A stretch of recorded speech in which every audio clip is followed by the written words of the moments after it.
Coming up on this edition of the Miami Marlins Hot Stove Special.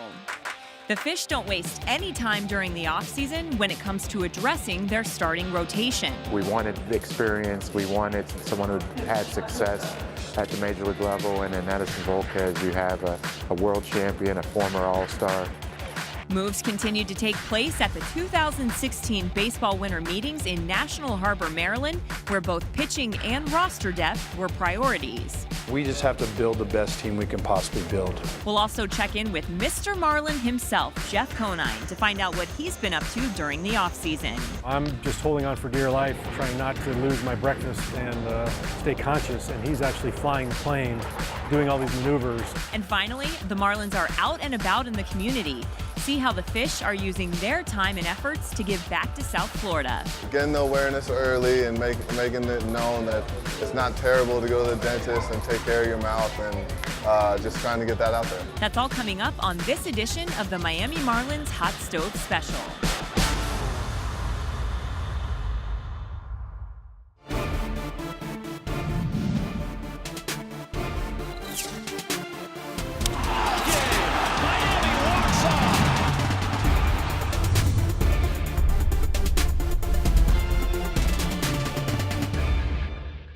We hope that our guys learn a lot of lessons from last season, and can we grow from that?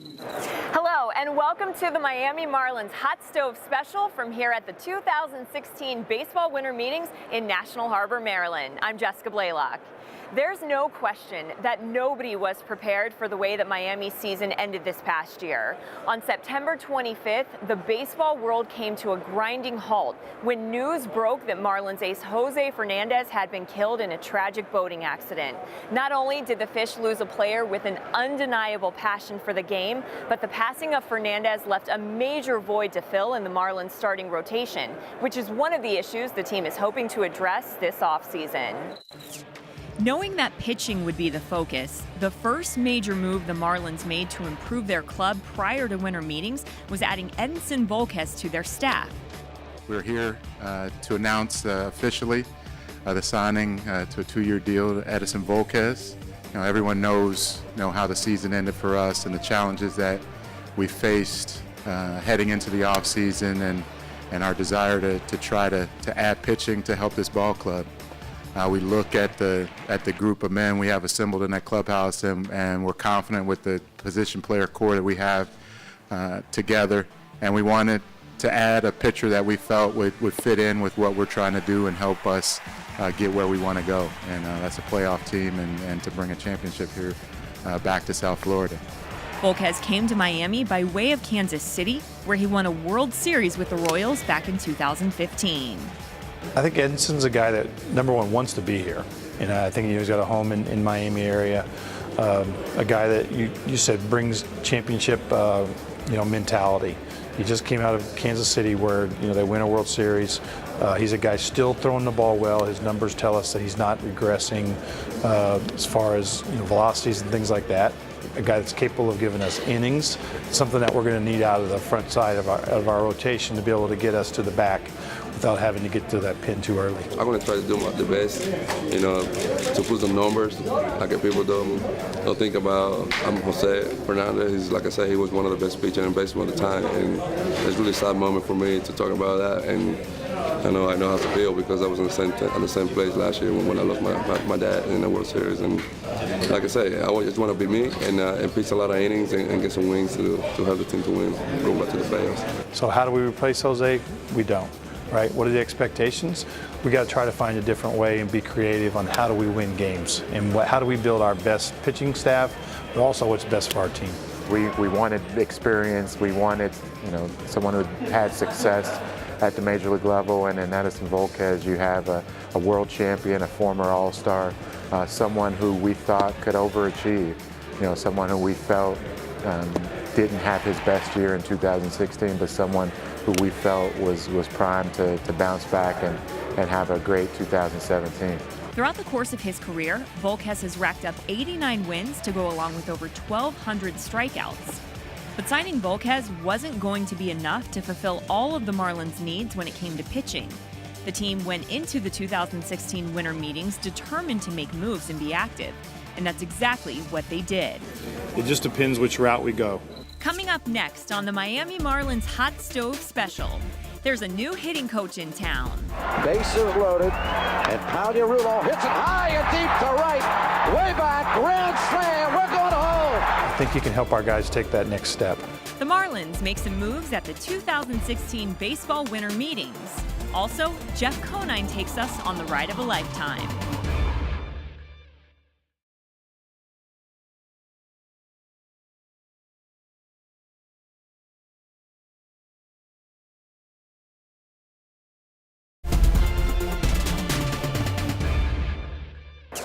Welcome back to the Miami Marlins Hot Stove Special. I'm Jessica Blaylock.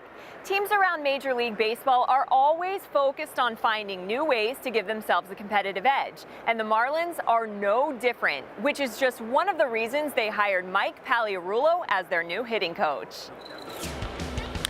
Nice play by Pax, and low and scooped up by Mattingly. Good play all the way around there. Pags and I played together, and we're really good friends when he was in New York, and remained friends over the years. That's not the reason you hire a guy, because you want guys that you can work with and that you get along with, but the main thing is, do they work? And I think that's where I'm 100% sure that Pags will do his work. He's already been studying our guys, reaching out to some of our players. He's a guy that's a tireless worker, very smart, will be prepared. I think he can help our guys take that next step. You know, just a next level of preparation, and you know, you're not going to outwork Mike Palyarulo, and he's going to put in the time, you know, in the video room, on the computer, putting together, you know, the game plan to help our guys, and that's really what's going to give them, you know, the ability to take that next step, and that's why we're so excited with what the future holds. Speaking of the future, Jeff Locke will be a part of the plan for the Marlins. On the morning of December 7th, news broke that the Fish had come to terms with the former Pittsburgh Pirate, meaning the 2017 starting rotation will have 3 lefties in it. With left-handed pitcher Jeff Locke, we think would be a great addition to mix, you know, into our starting rotation competition. Familiar with our pitching coach, our bullpen coach, our VP of pitching development, Jim Benedict. So there's familiarity there, and think that's a great bounce back candidate to help us. Later that day, the Marlins took a break from the pitching market to sign a backup catcher in former Dodger A.J. Ellis, who agreed to a 1-year, $2.5 million deal. A few weeks after baseball winter meetings, the bullpen received a boost with the signings of Junichi Tazawa and Brad Ziegler, who both came to Miami by way of the Boston Red Sox. In addition to pitching shaping up and having a backup catcher in place, the Marlins are optimistic about the pieces they already have as far as their major position players. I think the intriguing thing for me coming to Miami last year was knowing that we had a good, young core group of players. So that gave us the opportunity that were affordable, right? So it gives us the opportunity to leave those guys in place, also to allow our minor leaguers to grow. If we can stay away from trading any of our prospects away, letting our minor league system grow, then we have a chance to sustain. They are the foundation upon which this team is built. A lot of talent, as you mentioned, and players who are ready to win. You know, they've gone through the rookie ups and downs and come back and establish themselves as you know, tremendously talented major league players. Outfielder Christian Yelich is fresh off of winning his first ever Silver Slugger Award thanks to a breakout year that saw him produce 21 home runs to go along with 98 RBIs. The 25-year-old lefty had a batting average of .298 to finish the year and is only starting to scratch the surface of his potential. I think Christian is a guy that's always had a great swing, has always hit. So you always thought he was going to hit, but I don't think anybody looked at him as being a guy that was going to hit home runs.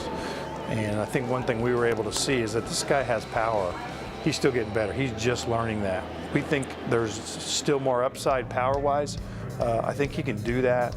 His average continue to actually grow higher, and his strikeouts come down. Another young player who received a lot of attention for his outstanding performance behind the plate both offensively and defensively was JT Realmuto. Realmuto, left center field. That ball's hit well. Get up. And deep.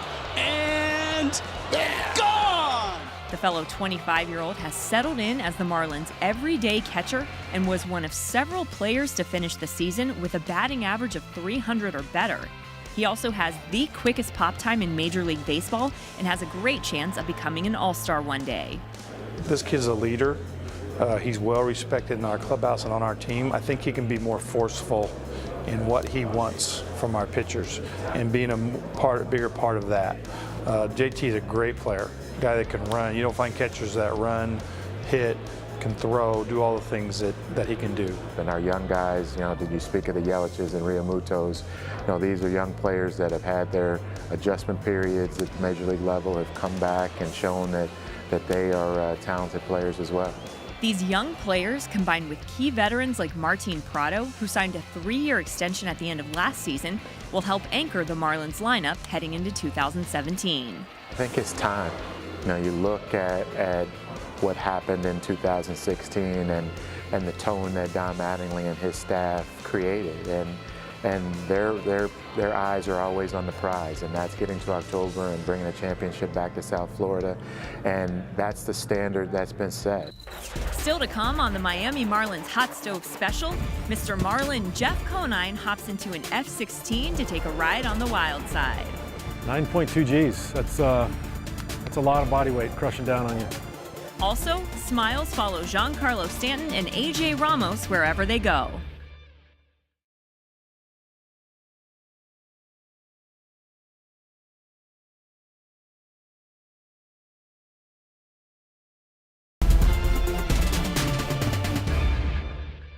He was an inaugural member of the Marlins, a 2-time All-Star, and he won 2 World Series with the Fish. It's time to check in on Mr. Marlin himself, Jeff Conine, and find out how he's been spending his time during the offseason.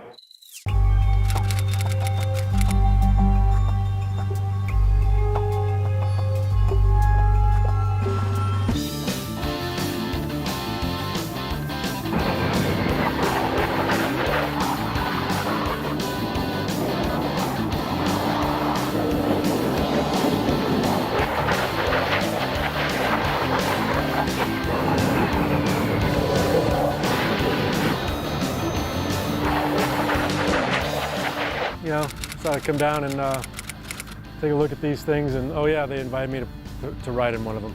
For somebody to come into an environment like that, having no previous exposure, what he did was amazing. I mean, I've always been a big fan of airplanes, and I've seen the Thunderbirds fly at different air shows here or there, but to actually be in an F-16 and do what we did today is mind-boggling. Whether it be loops, rolls, flying upside down, high G turns, we did it all today. He was just enjoying the scenery, enjoying the ride, and it was great. I was in awe of him the entire time. We had 3 hours worth of briefings on basically safety stuff. A majority of it was safety stuff.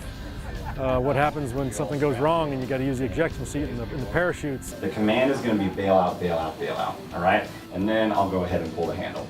Then you get all that out of the way, and then Kevin sits you down and says, all right, here's the fun part. This is what we get to do. We're going to show you how to do the maneuvers that the Thunderbirds actually do during their show, and that's when it gets real, and that's when it starts setting in that, oh my gosh, you're really going to fly in an F-16. I got to jump with the Army Golden Knights last year, and we went over and trained with the Marines in Bahrain. We went to visit the troops, and I was on a nuclear submarine earlier this year with the Navy. So this is it, man. It's a lot. I know. Oh, save the best for last. I know, exactly. You're kind of in the zone when you're up there, he's just trying to hang in there and endure the environment. I'm just holding on for dear life, trying not to lose my breakfast and stay conscious, and he's actually flying the plane, doing all these maneuvers, and the breathing, your lungs are just constricted and it's hard to breathe, and your back feels like it's just compressing, your spinal column is compressing on itself, and it's hard to describe if you haven't experienced it. When you think about in the real world situation of them being in combat doing all this stuff, it's my hat's off to Kevin, my pilot, and this whole team that put this together. There wasn't too much Top Gun quotes going around, but I think there'll be some afterwards. If you have any kind of thrill-seeking in you at all, there's nothing that even can compare to this. Coming up next on the Miami Marlins Hot Stove Special, Giancarlo Stanton knows the definition of being an all-star both on and off the field. Drives it, left center, that's deep, it is gone! Disappears through the wall! We'll take a look at how the Marlins continue to give back to the South Florida community.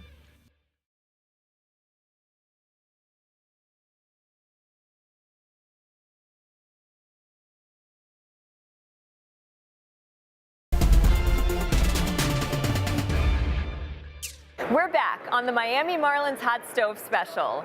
Giving back to South Florida has always been a top priority for the Fish. Since 2010, the organization has spent over 42,000 hours volunteering around the community, and they don't plan on slowing down anytime soon.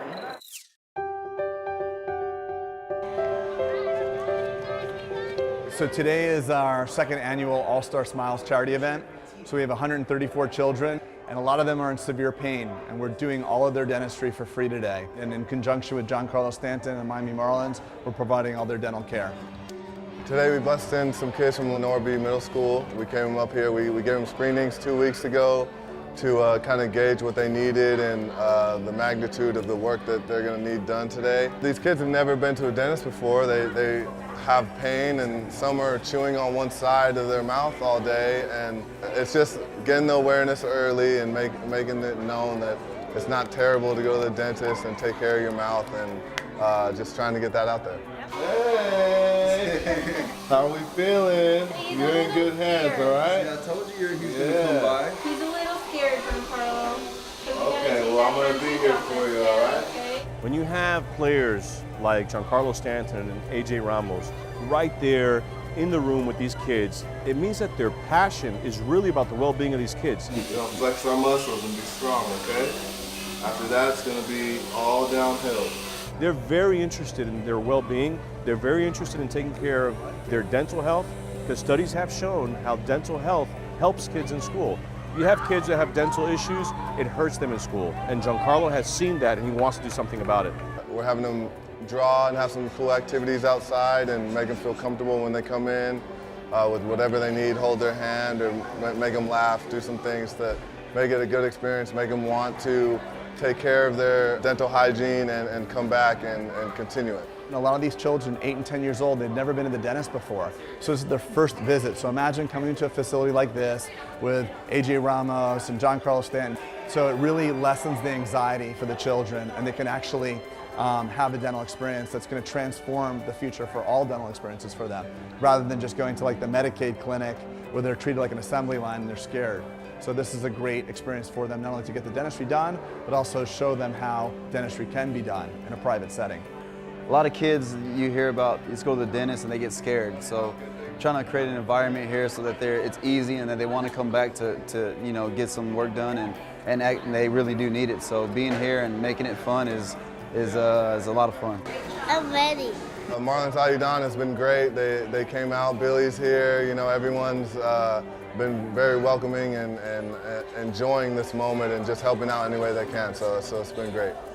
You got to read their dynamic, you know, some don't want to hear it, some want a little joke, some want to be held, so you got to be able to read that and gauge it right away, because if you lose them, it'll take a little while to get them back. So it's fun that you get that dynamic and you talk to them a little bit and make them get their mind off of what they're scared of, and then, you know, you get the work done. This is his passion. He is in those rooms with those kids while they're getting injections, literally holding their hand right face to face with them. He wants to know what's going on. The guy's got an amazing heart. He's the real deal, and he's doing this for the goodness of his own heart. To have someone like Giancarlo who can take on this issue of dental health to help kids in school is something that, quite frankly, will make a tremendous impact in this country. And we're so blessed that one of our Marlins players is the one taking the lead. And it's not just players who are getting involved. Volunteering in the community is a focus for the Marlins front office and staff as well, which is one of the many reasons why the organization took part in Give Miami Day. Give Miami Day is the Miami Foundation's annual online giving event, where in 24 hours, anyone in this community can go to givemiamiday.org. They can donate to one of over 660 plus nonprofits, and every gift goes further on this day. Volunteers were split up into 9 groups to head to different projects throughout the city of Miami. One of the destinations on the list was Kinloch Park Middle School. We're going to put some murals up on the wall. I'm here with Team Determination. Some kids from the After School All-Stars program are going to be joining us soon. I see that the paint cans are open, so let's go ahead and get started. The number 42 was chosen as both an homage to Jackie Robinson and to encourage students to model their behavior around the 9 values Robinson stood for, including integrity and determination. I think it looks fantastic, and it's a reflection of, again, the values that Jackie Robinson lived that we need in each and every one of us, certainly in our young people, but frankly throughout society. There's so many challenges in our community, and many of them can be addressed through investments in education. And the Marlins are doing that every day in this community, both through their sweat equity as well as their financial capital, investing in the future of these kids. The students love the murals, but more importantly, saw the value of a hands-on volunteer project. You're not just giving a check and saying, okay, we're being part of the school. No, they're physically coming out, they're physically participating, they're physically putting on events, things that they're not a financial, but they're more internal, they're more a value, they're more something core to the students that means something, instead of a check that a student will never see. They actually see people coming out, people doing things, walking the building, seeing that they're interested in what the kids are doing. And these volunteer projects aren't just a one-time occurrence. The Marlins know it's important to stay active in the community throughout the course of the year. The Marlins really are the gold standard when it comes to social responsibility from a corporate vantage point in our community. They give back throughout the baseball season, but we see it because since we're in this line of work of building community, we see what goes on even in the off season when the cameras are off and people aren't paying as much attention. We see the Marlins doing projects like they're doing today. To them, it's more than just about, people coming to baseball games, that they're really looking to be participants in this community and in building this community. So we hope that other organizations around town will take their wonderful example and see how they can mobilize their teams and, really get involved in building this place and taking Give Miami Day to the next level and going beyond charitable giving to really being corporate stewards. That's going to do it for this edition of the Miami Marlins Hot Stove Special from here at Baseball Winter Meetings in National Harbor, Maryland. Thanks so much for watching.